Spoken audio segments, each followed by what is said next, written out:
الله السميع العليم من الشيطان اللعين الرجيم. بسم الله الرحمن الرحيم. الحمد لله رب العالمين والصلاة والسلام على أشرف الأنبياء والمرسلين وخاتم النبيين بالقاسم محمد صلى الله عليه وسلم وعلى أهل بيته الطيبين الطاهرين المعصومين ولعنة الله على أعدائهم أجمعين. أما بعد فقد قال سبحانه تبارك وتعالى في قرآن مجيد والفرقان الحميد وهو أصدق الصادقين وقوله الحق. بسم الله الرحمن الرحيم. وما خلقت الجن والإنس إلا ليعبدون. صلوات محمد.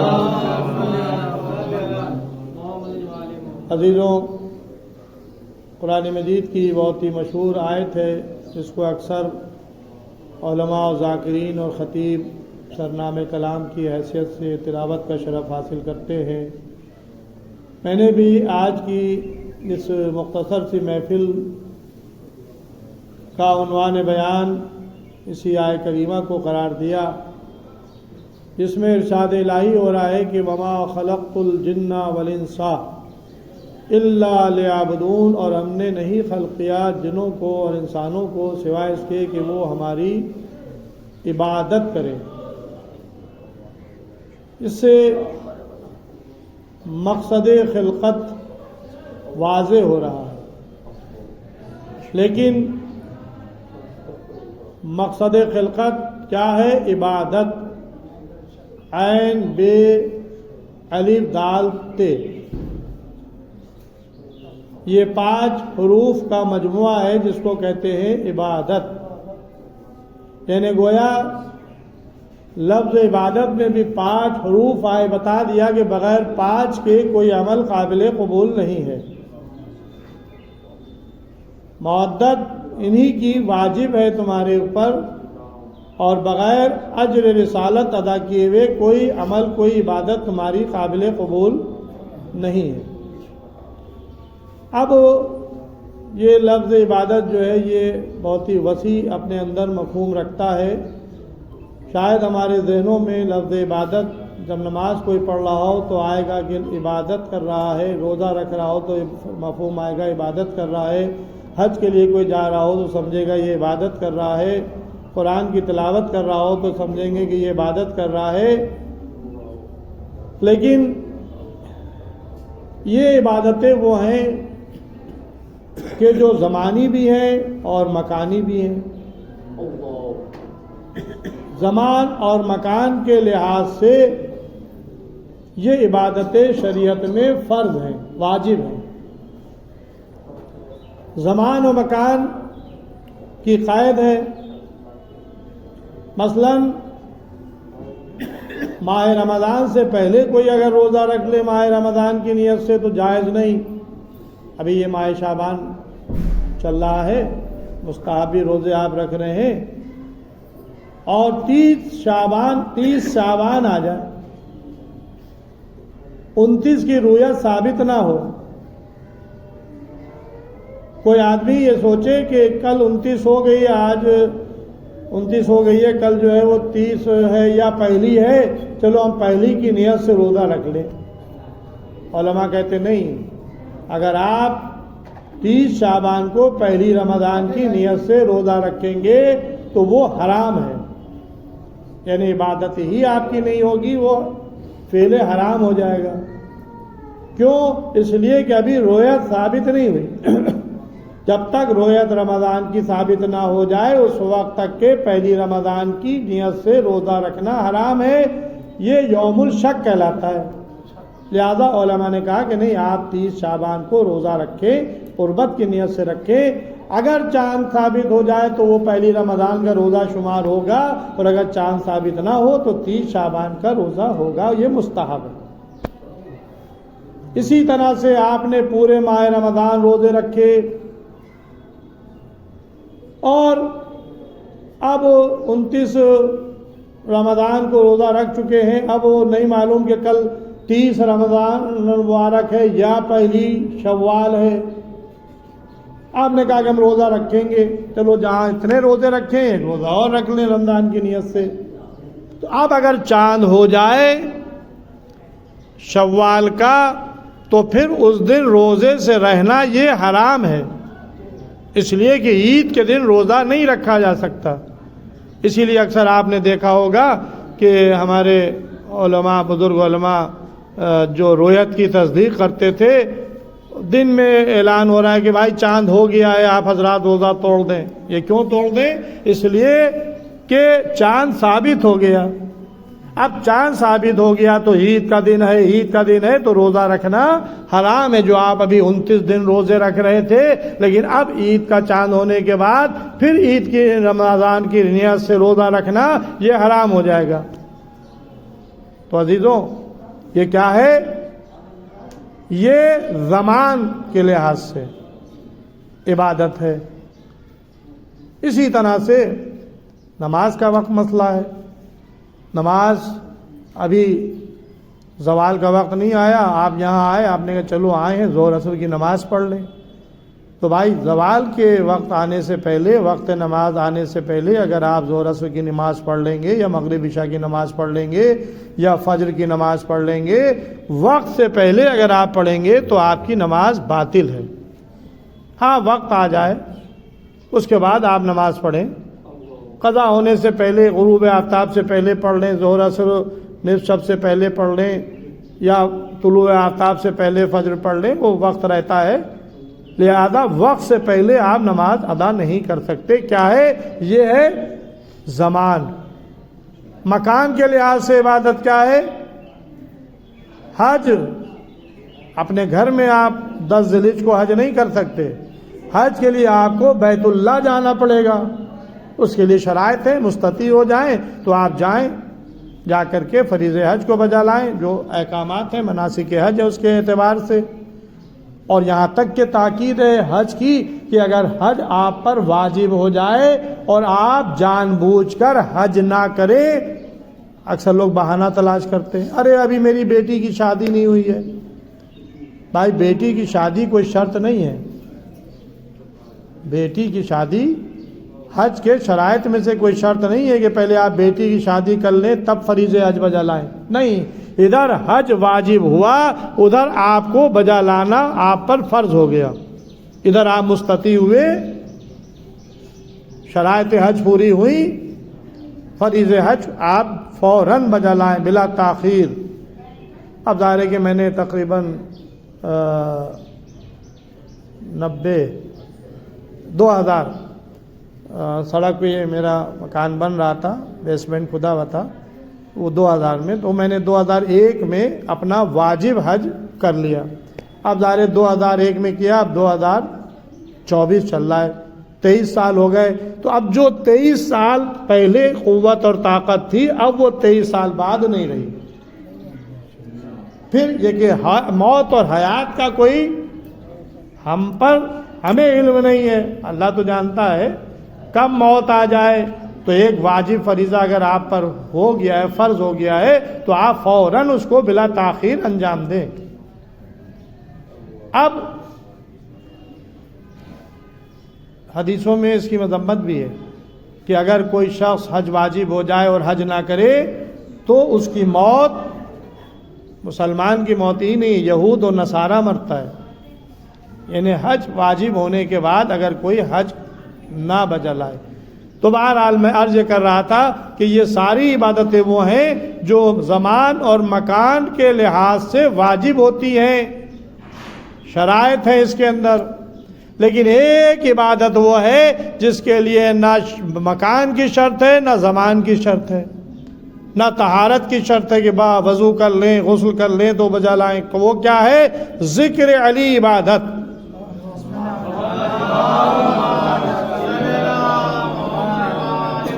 پیغمبر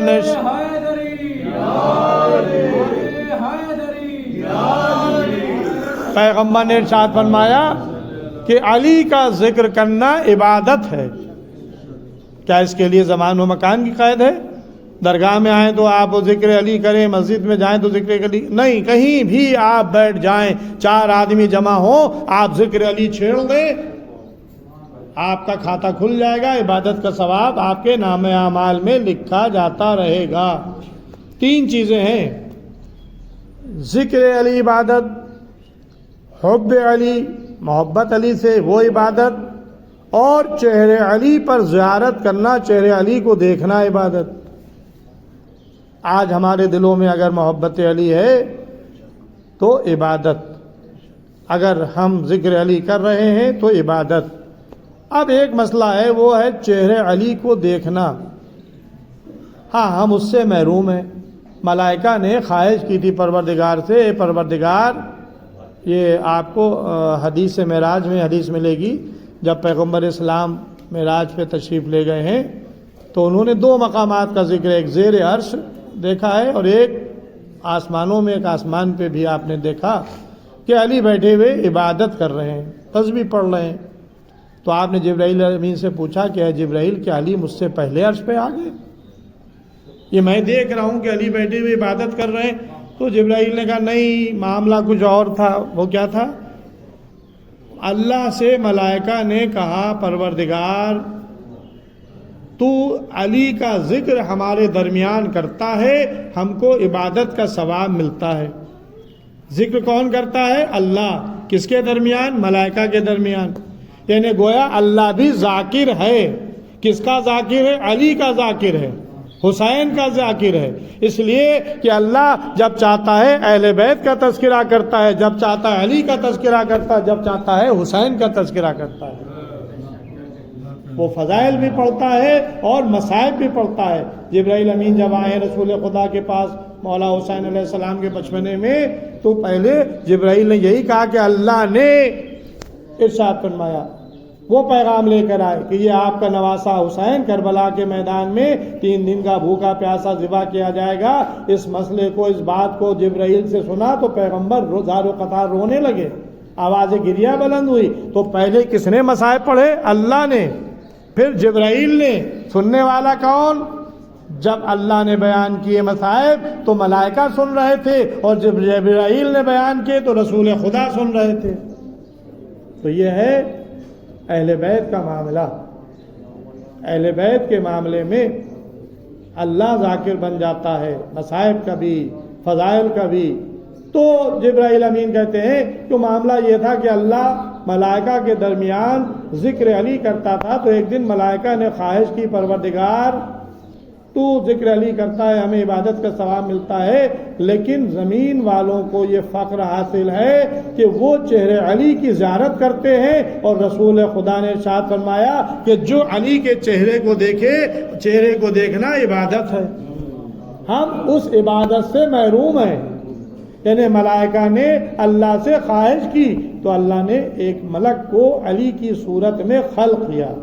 یہ وہ ملک ہے جو علی کی صورت میں پیدا ہوا ہے. ملائکہ اس کی زیارت کرتے ہیں اور علی کے چہرے کو دیکھنے کا ثواب ملائکہ کے نام اعمال میں لکھا جاتا ہے. صلوات محمد وعلی بس عزیزوں، ذکر علی ہو رہا ہے اور بات آ گئی ہے، مومن دنیا سے نہیں جاتا جب تک کہ علی کے چہرے کی زیارت نہیں کر لیتا ہے. معتبر روایات میں، اور میں حوالہ دے دوں، تفسیر امام حسن عسکری علیہ السلام،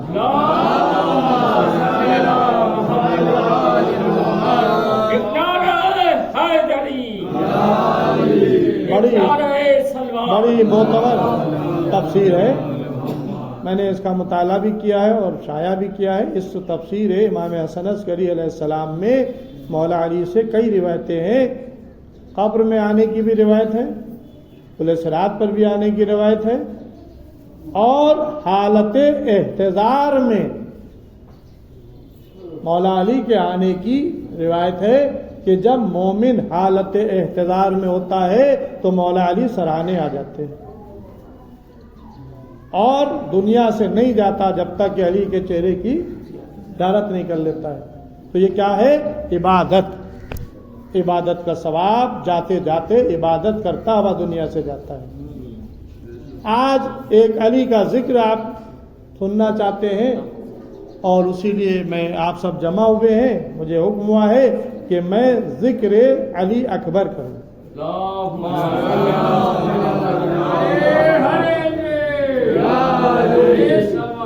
یہ جناب علی اکبر کون ہے؟ حسین علیہ السلام کے بیٹے، جناب ام لیلہ کے فرزند، علی کے پوتے، جن کا نام حسین نے علی رکھا. اور یہ بھی ایک ماضی کی تاریخ ہے، لوگوں نے اپنے بیٹوں کے نام علی پر رکھنا چھوڑ دیے تھے. تو امام حسین علیہ السلام نے کہا کہ میرے جتنے بیٹے پیدا ہوں گے ہر بیٹے کا نام میں علی رکھوں گا. پہلے بیٹے کون؟ علی ابن الحسین زین العابدین، جو کربلا میں 22 سال کے تھے. 22 سال کے تھے. دوسرے بیٹے علی اکبر جو 18 سال کے کربلا میں تھے. تیسرے بیٹے علی اصغر جو 6 مہینے کے کربلا کے میدان میں تھے. یہ 3 بیٹے امام حسین علیہ السلام کے یہ نظر آتے ہیں جن کا ہر بیٹے کا نام مولا حسین نے علی رکھا، اپنے بابا کے نام پر رکھا. علی اکبر، علی ابن الحسین، علی اصغر. اور یہ علی اکبر وہ ہیں جن کے لیے امام حسین علیہ السلام نے ارشاد فرمایا کہ پروردگار تو گواہ رہنا یہ میرا بیٹا وہ ہے جو خلق میں اور خلق میں رسول کی شبیہ ہے. یعنی اللہ نے حسین کو وہ بیٹا عطا کیا جو رسول کی شبیہ ہے، خلقت میں بھی اور خلق یعنی اخلاق میں بھی، سیرت میں بھی. اگر چہرے کو دیکھنا ہے، رفتار کو دیکھنا ہے، گفتار کو دیکھنا ہے پیغمبر اسلام کی تو پیغمبر کی دیکھنا ہے تو جناب علی اکبر کو دیکھ لے. اگر کردار کو دیکھنا ہے، اخلاق کو دیکھنا ہے تو علی اکبر کو دیکھ لے. تاریخ بتاتی ہے کہ دور دراز سے لوگ مدینے آتے تھے اور آنے کے بعد نقل بات کرتے تھے در حسین پر. مولا حسین جب دروازے پر آتے تھے پوچھتے تھے خیریت کیوں آئے ہو؟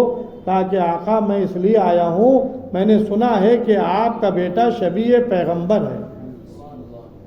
میں اس زمانے میں نہیں تھا، اس وقت نہیں تھا کہ جب میں رسول خدا کی زیارت کرتا، لہذا میں چاہتا ہوں کہ آپ کے بیٹے کی زیارت کر لوں تاکہ رسول کی زیارت ہو جائے. تو علی اکبر کو سامنے بلایا جاتا تھا اور یہ دور دراز سے آنے والے جناب علی اکبر کے چہرے کی زیارت کرتے تھے. چہرے سے نور ساتے تھا. تاریخ بتاتی ہے کہ چچا اور بھتیجا یعنی جناب عباس علیہ السلام اور جناب علی اکبر علیہ السلام جب گھر سے نکلتے تھے تو گھوڑے پر سوار ہوتے تھے تو اپنے چہرے پر چہرہ چھپائے رہتے تھے، نقاب ڈالے رہتے تھے، لیکن اس نقاب سے نور ساطع ہوتا تھا اور جب بازار سے گزرتے تھے تو دکاندار اپنا کاروبار چھوڑ کر کے آپ کو دیکھنے میں مہو ہو جاتے تھے.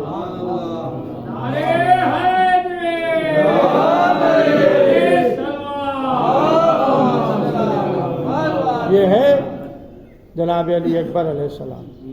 اور بہت سے واقعات تاریخ میں ملتے ہیں. شب عاشور کا ایک واقعہ ہے کہ جناب علی اکبر اور جناب عباس علیہ السلام نے ایک پورا چارٹ نقشہ بنایا تھا، جنگ کا نقشہ جنگ کا بنایا تھا. اب ظاہر ہے کہ امام حسین علیہ السلام کے ساتھ کتنے تھے؟ 72. جو کم سے کم روایت ہے وہ 72 کی ہے. یزیدی لشکر کی تعداد کتنی تھی؟ کم سے کم 32,000، ورنہ کوئی تعداد کا اندازہ نہیں کیا جا سکتا.